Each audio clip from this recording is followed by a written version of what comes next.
নমস্কার সুপ্রিয় দর্শক, বর্তমানে পশ্চিমবঙ্গের কৃষকদের একটাই দাবি, রাজ্যের আলু চাষিদের কাছ থেকে কেন সহায়ক মূল্য দিয়ে আলু কিনে নেয় সরকার।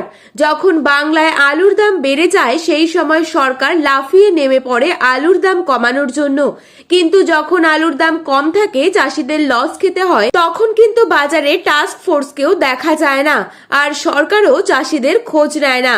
বর্ডার খোলার পর আলুর দাম আরো কমে গিয়েছিল, কিন্তু সেসব কাটিয়ে আজ নতুন করে আবারও ঊর্ধ্বমুখী হয়ে উঠল বাংলায় আলুর বাজার দর।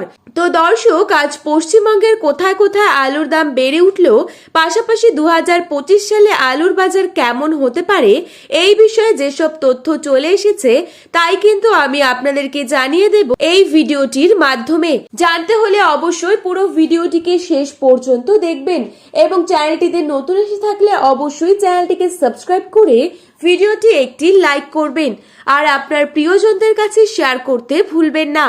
তো বন্ধুরা, চলুন এক নজরেই দেখে নেওয়া যাক। দক্ষিণবঙ্গের চাষিরা জানাচ্ছেন, মুখ্যমন্ত্রী যেন আলুর সর্বোচ্চ এবং সর্বনিম্ন একটা দাম বেঁধে দিক, এর ফলে চাষিদের লস হবার সম্ভাবনা কমে যাবে।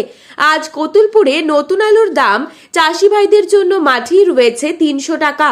সোনামুখীতে আজ আলুর দাম রয়েছে 270 থেকে 280 টাকা। পয়েন্ট লোড বা রেডির দাম চলছে বস্তা প্রতি 320 থেকে 330 টাকা। বর্ধমানের মশাগ্রামে আজ পোখরাজ আলুর দাম রয়েছে বস্তা প্রতি 310 টাকা। হুগলি জেলার বিভিন্ন জায়গায় আজ নতুন আলুর দাম রয়েছে প্রতি প্যাকেটে 340 থেকে 350 টাকা। ঘাটালে আজ আলুর দাম চলছে বস্তা প্রতি 325 থেকে 340 টাকা। রেডির দাম আজ রয়েছে 370 থেকে 380 টাকা। আজ পাঁশকুড়াতে হিমানগিনি আলুর দাম রয়েছে আজ 320 থেকে 335 টাকা প্রতি প্যাকেটে। আজ গড়বেটায় নতুন পোখরাজ আলুর দাম রয়েছে 290 থেকে 300 টাকা প্রতি প্যাকেটে।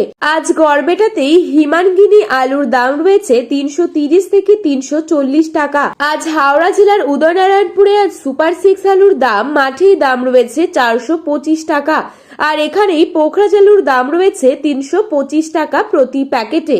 বর্ধমানের মেমারিতে আজ পোখরাজ আলুর দাম চলছে বস্তা প্রতি 315 থেকে 325 টাকা। আজ চন্দ্রকোনায় নতুন আলুর দাম শোনা যাচ্ছে 50 কেজির প্যাকেট হিসেবে 290 থেকে 300 টাকা।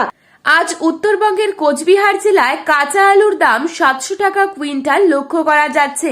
আলুর চাহিদার তুলনায় আলুর ফলন বেশি, তাই আলুর দাম বাড়তে গিয়েও বাড়তে পারছে না।